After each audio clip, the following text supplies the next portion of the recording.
작가 정미숙입니다.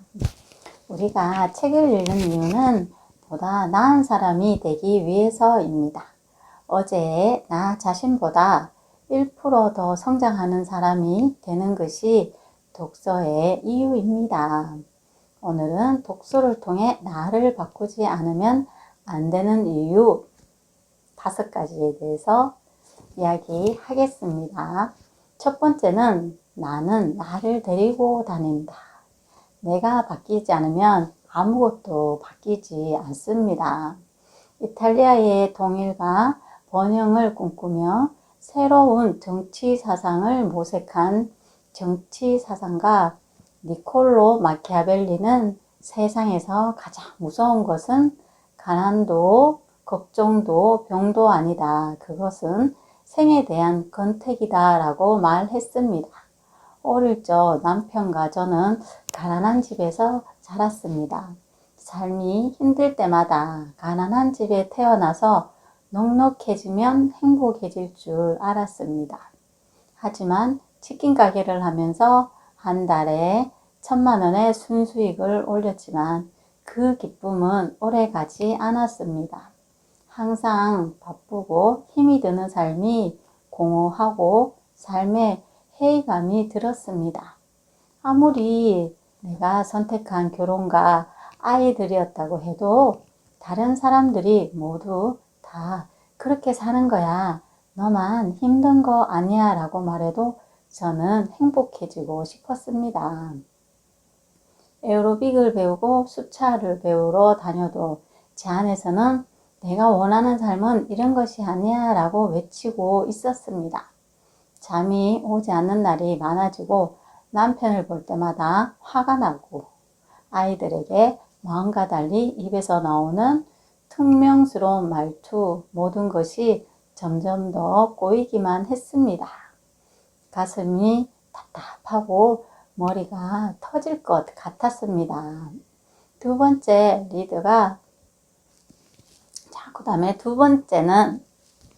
리더가 너무 자신을 고집하게 되면 따르는 사람들이 힘들어지게 됩니다. 공공도서관으로 달려가 새벽에 혼자 읽는 주역 인문학과 거인들의 발자국을 빌려서 읽기 시작했습니다.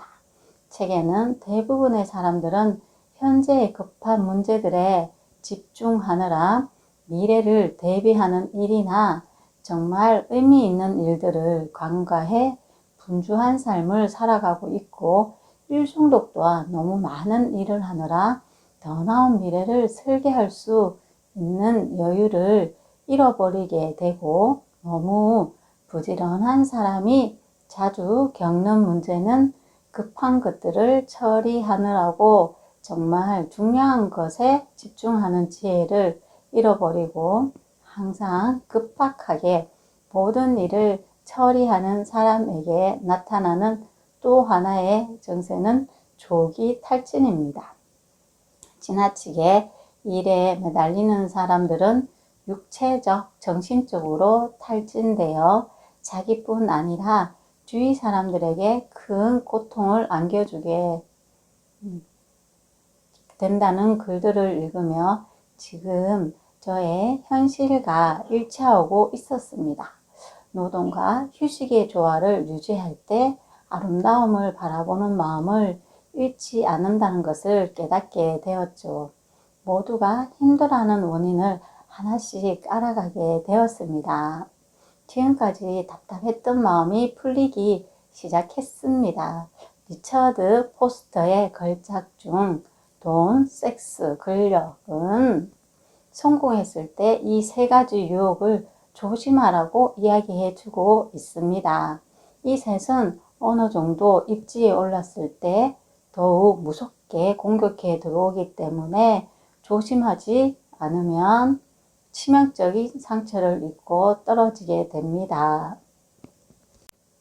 세상이 복잡한 것 같지만 조금만 자세히 들여다보면 이 3가지 요소가 뒤엉켜 있습니다. 그것이 인간이 만든 제국의 실체고 인간을 움직이는 강력한 힘입니다. 돈은 시대를 움직이는 강력한 힘입니다. 돈은 거의 신적인 존재일 수도 있습니다.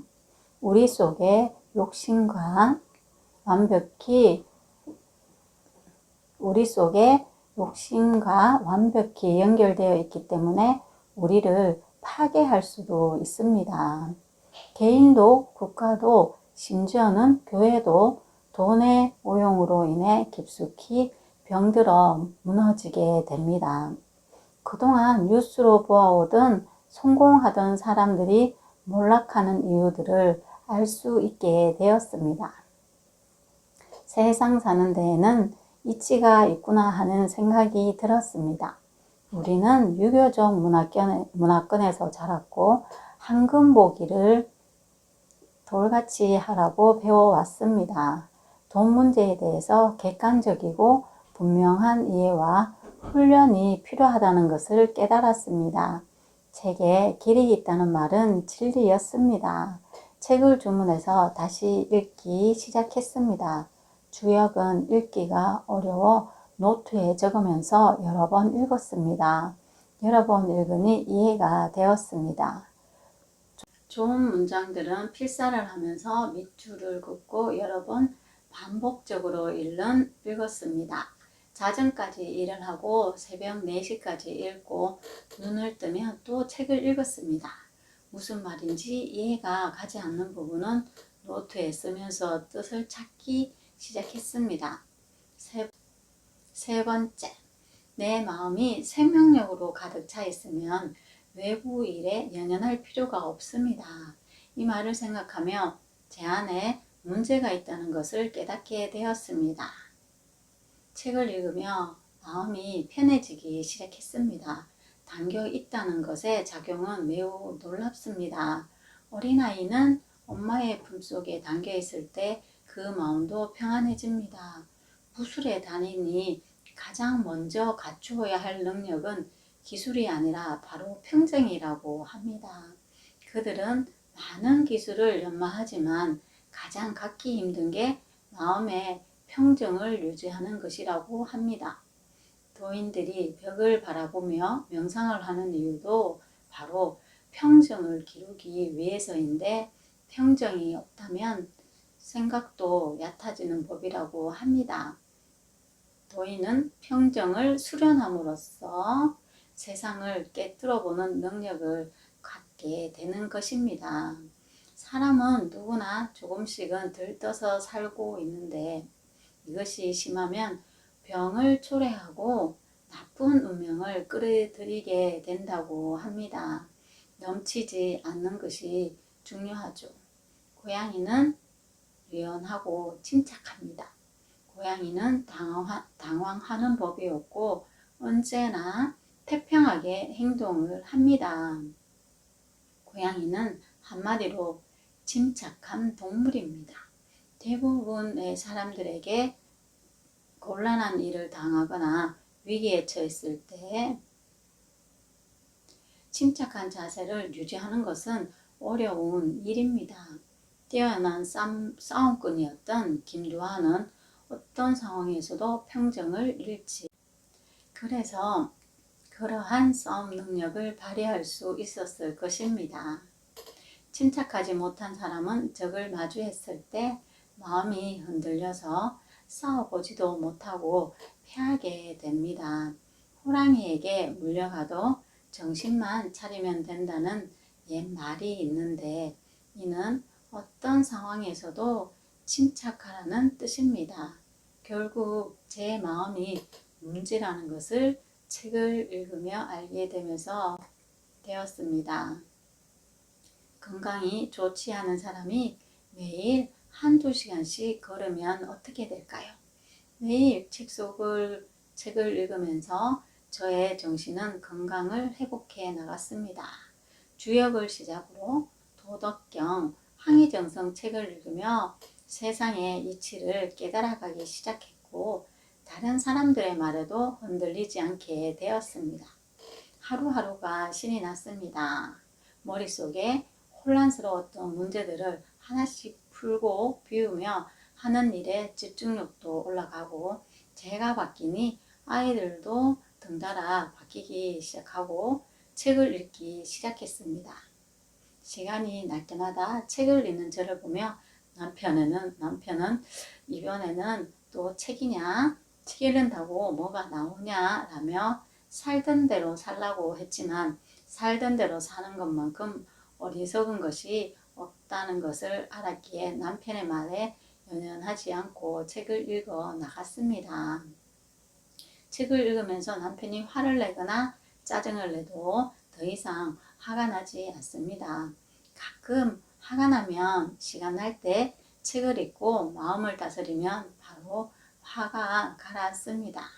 아이들과 함께 책을 읽으며 웃음이 놀고 저희 집에 환한 빛이 들어오는 것을 느낄 수 있었습니다.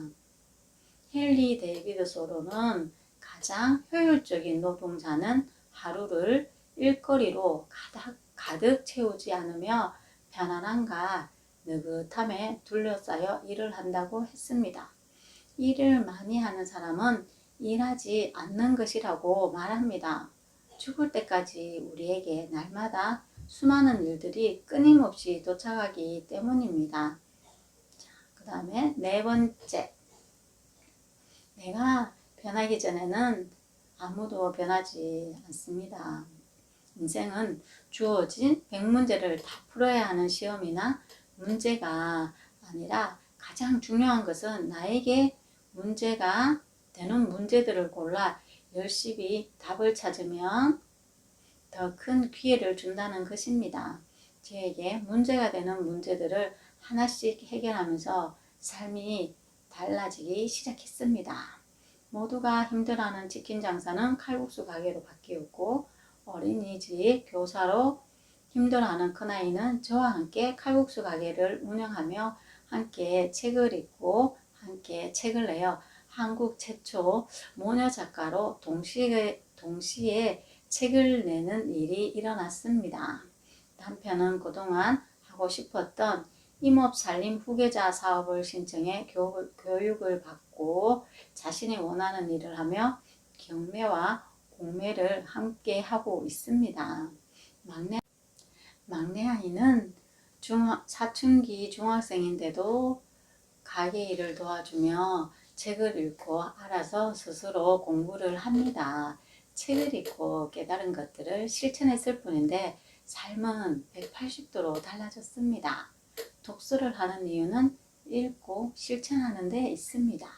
우리는 자기 인생의 지휘자가 되어야 합니다. 끊임없이 자신에게 물어야 합니다. 무엇을 해야 하는지, 어떤 사람이 되어야 하는지, 무엇을 얻기 위해 분투해야 하는지, 무엇에 가치를 두어야 하는지에 대해 끊임없이 생각을 해야 합니다. 마지막으로 5번째죠. 우리 각자는 자신의 미래입니다. 아무리 과학과 기술이 좋아졌다고 해도 삶의 가치를 찾지 못한다면 소중한 삶을 조금도 바꿀 수 없습니다. 멋진 물건이 넘쳐나고 좋아하는 것들이 점점 많아지고 우리가 원하는 것을 무엇이든 얻을 수 있는데도 불구하고 또 무엇인가를 갈망하게 됩니다. 책을 제대로 읽는 방법은 없습니다. 그리고 제대로 읽는 방법은 사람마다 다 다릅니다. 책을 어떻게 읽느냐보다 책을 통해 깨우침을 얻고 사람의 도리를 알고 깨우친 것을 행하는 것이 가장 중요한 방법입니다. 방법만 안다고 아는 것은 아닙니다. 능력과 태도는 하루아침에 길러지는 것이 아니에요. 오로지 경험하고 실천하면서 얻어지는 것이죠. 우리가 책을 읽는 이유는 보다 나은 사람이 되기 위해서입니다. 어제 나 자신보다 1% 더 성장하는 사람이 되는 것이 독서의 이유입니다. 제가 TV 시청자님들 독서를 통해 성장하는 삶을 살도록 해요. 소크라테스는 남의 책에 읽는 것에 시간을 보내라. 남이 고생한 것에 의해서 쉽게 개선할 수 있다고 했습니다. 다른 사람들도 책을 쓴 사람들의 대부분은 수천 권 또는 만 권까지도 읽고 책을 쓴 사람들이 대부분 많아요. 그 사람들이 깨달은 것들을 모두 적어놨기 때문에 소크라테스의 말처럼 다른 사람이 고생한 것에 의해 쉽게 압축해 놓은 것을 우리는 배워서 개선시킬 수가 삶을 개선시킬 수가 있는 것이죠. 함께 독서를 통해 계속 성장하는 삶을 살도록 해요. 오늘도 감사합니다. 다음 시간에 또 만나요.